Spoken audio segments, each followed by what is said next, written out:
ভারতের নয়াদিল্লি রেল স্টেশনে ভিড়ের মধ্যে কুম্ভ মেলার 18 পুণ্যার্থীদের মৃত্যু হয়েছে। তাদের মধ্যে অন্তত 4 জন শিশু।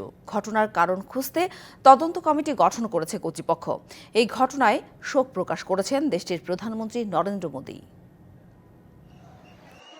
স্থানীয় সময় শনিবার রাতে নয়াদিল্লি স্টেশনের 13 ও 14 নম্বর প্ল্যাটফর্মে প্রয়াগরাজে যাওয়ার অপেক্ষায় ছিলেন কুম্ভ মেলার শত শত পুণ্যার্থী। দুই প্ল্যাটফর্মে ট্রেন আসতে দেরি হওয়ায় ভিড়ের মধ্যে দমবন্ধকর পরিস্থিতি তৈরি হয়।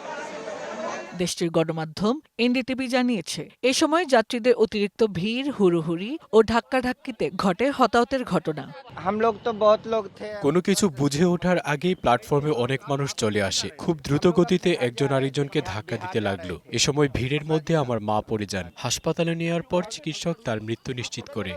একনল হ্যান্ড ওয়াশ 100% প্যারাবেন ফ্রি, তাই নিরাপদ হাতের জন্য আস্থা রাখুন একনলে। দিল্লি পুলিশ বলছে, অতিরিক্ত ভিড়ের কারণে পরিস্থিতি 10 থেকে 15 মিনিটের মধ্যে নিয়ন্ত্রণের বাইরে চলে যায়।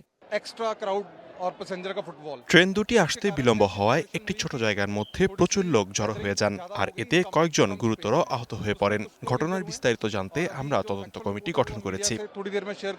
যদিও রেল কর্তৃপক্ষ দাবি করেছিল স্টেশনে পদদলিত হওয়ার ঘটনা ঘটেনি, গুজব ছড়ানোর কারণেই এই পরিস্থিতি তৈরি হয়েছে বলেও দাবি করেন তারা। এরই মধ্যে ঘটনাস্থল পরিদর্শনে যান দিল্লির তত্ত্বাবধায়ক মুখ্যমন্ত্রী অতিশী মার্লেনা সিং।